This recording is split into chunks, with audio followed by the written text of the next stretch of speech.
Parte 2. Cuando el relato aterriza en la vida cotidiana. 2 escenarios post-COVID-19 por Francisco José Contreras Peláez. El COVID-19 ha supuesto un brutal baño de realidad para una izquierda instalada en un mundo virtual ideológico en el que los grandes problemas son el mansplaining, la visibilidad transgénero y la emergencia climática. En España, un gobierno cuyas prioridades eran el lenguaje inclusivo y la brecha de género en el rugby se ha encontrado de repente frente a los jinetes del apocalipsis. La peste, la muerte, y pronto quizás el hambre. He aquí que esos retrógrados señores todavía cabalgan. 3. De los 4 parecían vencidos en el occidente rico, tecno, médico, posbélico. La vanguardia transhumanista preparaba ya el asalto final contra el último enemigo, culminando el combate iniciado por el poema de Gilgamesh hace 5000 años. Nick Bostrom, Max More y la muerte de la muerte Aubrey de Grey. Ha nacido ya el primer humano que vivirá 1000 años.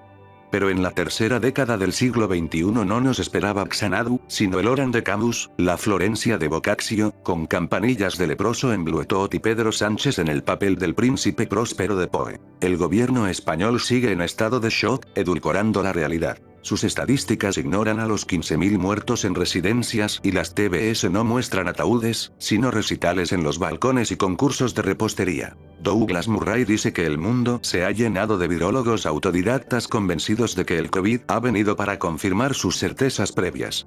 No niego que la derecha pueda caer también en esa tentación. En el caso de la izquierda, asistimos, por ejemplo, a la exaltación ritual de la sanidad pública. Parece que los hospitales privados o concertados no curan. Sin embargo, misteriosamente, son preferidos en España por el 80% de los funcionarios, supuestamente dañada por los recortes de la derecha, aunque los gobiernos del PP incrementaron la inversión. En un momento en que el estamento sanitario está ofreciendo un espectáculo heroico de cumplimiento del deber, sería sano agradecérselo a todos, sin discriminaciones ideológicas. El COVID-19 ha supuesto un brutal baño de realidad para una izquierda instalada en un mundo virtual ideológico en el que los grandes problemas son el mansplaining, la visibilidad transgénero y la emergencia climática. Leyendo Sopa de Wuhan, el bestseller en el que intelectuales progresistas de guardia nos ilustran sobre las causas y soluciones de la crisis COVID, se comprueba hasta qué punto la izquierda no necesita mayores detalles sobre el origen, ¿ha sido una zoonosis o un virus escapado de un laboratorio bacteriológico chino? ¿O el desarrollo de la pandemia? ¿Cuál es el porcentaje de asintomáticos entre los infectados? ¿Cuán lejos estamos de la inmunidad de rebaño? ¿Cuál es la tasa de letalidad real? ¿Era imprescindible el confinamiento drástico o hubieran bastado medidas suaves a la sueca o test masivos a la coreana para aplanar la curva? ¿Es dicho aplanamiento un simple aplazamiento de las muertes que el COVID está en todo caso llamado a cobrarse, como sostiene el epidemiólogo Joan Giesecke? Pues tiene predeterminadas sus conclusiones. El culpable es el capitalismo. La solución, el socialismo reinventado y el avance hacia un gobierno mundial. Slavoj Žižek. El coronavirus nos obligará a reinventar el comunismo basado en la confianza en las personas y en la ciencia. Todo esto, la crisis COVID, no indica claramente la necesidad urgente de una reorganización de la economía global que ya no estará a merced de los mecanismos del mercado. Judith Butler, la afamada teórica de la ideología de género, cree que el virus ofrece una oportunidad para reimaginar nuestro mundo como si fuera ordenado por un deseo colectivo de igualdad radical. Y Allen Badiou. El mercado mundial produce inevitablemente nuevas y desastrosas epidemias. Es sabido que, desde 1848, la izquierda no ha dejado de profetizar el fin del capitalismo. Unas veces el colapso se debería a la agudización de las contradicciones objetivas del modo de producción, otras, a las guerras mundiales, y la primera, ciertamente, creó una ventana de oportunidad para la revolución bolchevique, mientras la segunda dejó Europa Oriental en manos de la URSS, los cracks financieros de 1929 y 2008, la crisis del petróleo de 1973, la crisis ecológica, o ahora la peste china. Los creyentes en esa parusía siempre aplazada no parecen haber reparado en qué han sido las disfunciones y mentiras del Partido Comunista Chino, de la falta de higiene en los mercados húmedos o los fallos de seguridad del laboratorio de Wuhan a la evidente minimización de las cifras oficiales de víctimas, que facilitó la frivolidad solo-gripista de los gobiernos occidentales, las que han traído al mundo esta pesadilla. Sin duda Pablo Iglesias tiene las tesis de Abril de Lenin en la mesilla de noche, y cree encontrarse ante una oportunidad de las que solo se presentan una vez por siglo. La anterior fue, en España, 1936-39, en la estela de otro jinete del apocalipsis. En el Consejo de Ministros del 13 de marzo, Iglesias propuso la inmediata nacionalización de la sanidad privada. Parece que el Valladar entonces fue la ministra de Economía Nadia Calviño, más desdibujada después. La izquierda no necesita mayores detalles sobre el origen del COVID pues tiene predeterminadas sus conclusiones. El culpable es el capitalismo. La solución, el socialismo reinventado y el avance hacia un gobierno mundial. La gestión de la crisis está demostrando que el socialismo es tan ineficiente consiguiendo test, respiradores o equipos de protección en la España de 2020 como lo era suministrando pan en la URSS de 1933. La reacción del gobierno fue muy tardía. Pese a los avisos de la OMS y expertos nacionales e internacionales a partir de finales de enero, pese a una curva de contagios en plena explosión en los primeros días de marzo, Pedro Sánchez y Pablo Iglesias no tomaron medidas serias hasta el día 14, presumiblemente para facilitar la gran manifestación feminista del 8M, en la que debieron producirse miles de infecciones. Y después, el control burocrático e intervención de precios han producido los resultados que tuvieron siempre. Desabastecimiento de test, respiradores, guantes y mascarillas. Ocurre, además, que diversos laboratorios privados, por ejemplo, los agrupados en la Alianza COVID-19, que se activaron a principios de marzo, sin esperar al gobierno, para fabricar test PCR y venderlos a las residencias de ancianos, que los necesitaban desesperadamente, estaban empezando a responder, con agilidad y eficacia a la emergencia.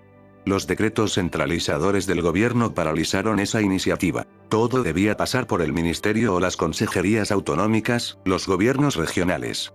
El Estado asfixió una vez más al mercado. La prioridad del gobierno, más que la provisión rápida de test, parece ser la de que nadie haga negocio con esto. Y, a día de hoy, España se asoma al final del confinamiento. El más estricto del mundo, sin los medios que garanticen una reapertura segura de la economía. Test, aplicaciones tecnológicas de seguimiento de infectados, mascarillas para todos. El riesgo de un rebrote de contagios no está descartado. La sociedad civil fue también más ágil que el Estado en el sector de la beneficencia privada. Desde las generosas donaciones de Amancio Ortega y otros empresarios, a la labor callada de mil y una charities como Juntos Salimos presidida por Maite Rico, dueña de una tienda de decoración, los particulares corrieron a llevar test y material de protección a residencias geriátricas, conventos, prisiones, etc., sin esperar a un gobierno lento e ineficiente. Pero la izquierda odia la generosidad voluntaria. Prefiere la extorsión. Son famosos los sarcasmos de Iglesias sobre las donaciones del dueño de Inditex. Y el socialista José Blanco escribió en Twitter: más derechos y menos caridad. Derechos sociales. Esa es la palabra mágica. Socialistas y comunistas sueñan con una era post-COVID presidida por los derechos sociales, es decir, la dependencia definitiva de los ciudadanos respecto al Estado, que los alimentará extrayendo recursos de no se sabe dónde. Los mantras del gobierno durante la crisis reflejan ese espíritu. Nosotros no dejamos a nadie atrás, la crisis no la van a pagar los de siempre, no dejaremos que se despida a nadie, o sea, miles de empresas tendrán que cerrar, ante la imposibilidad de ajustar sus plantillas a la nueva situación. Se ha anunciado en España una renta básica, cuyos detalles se discuten en este momento. No cabe duda de que Pablo Iglesias la pretende incondicional y definitiva. La prioridad del gobierno no es la salvación de tejido empresarial, sino la defensa del trabajador frente a los malvados patronos. El COVID-19 va a generar una crisis económica de enorme magnitud. En España se prevé una caída de al menos el 10% del PIB, que de suyo requerirá medidas radicales, sea a la singapurense, sea a la venezolana. Puede ser una oportunidad para reducir de verdad el peso del Estado, eliminar subvenciones y organismos superfluos, replantear en España el ruinoso sistema autonómico. Lo ahorrado se invertiría en medidas de alivio fiscal y créditos a empresas y autónomos, para salvar el máximo posible de tejido productivo. Las propuestas presentadas por Vox van en esa dirección.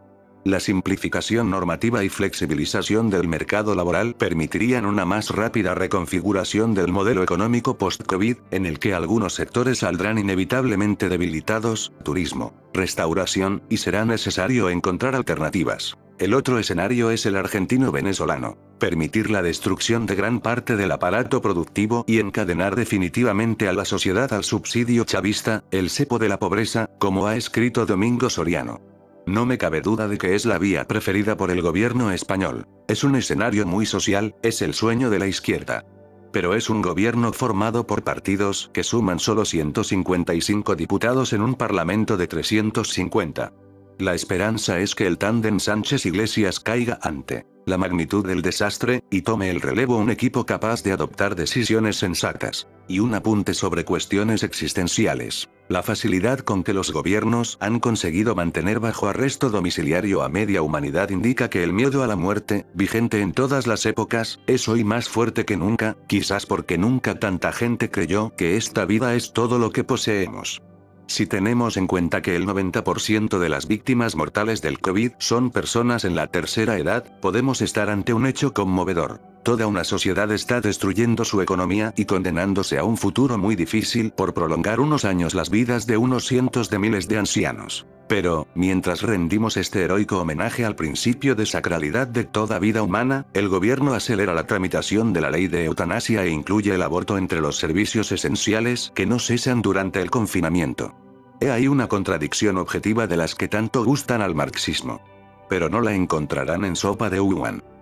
Puede ser una oportunidad para reducir de verdad el peso del Estado, eliminar subvenciones y organismos superfluos, replantear en España el ruinoso sistema autonómico,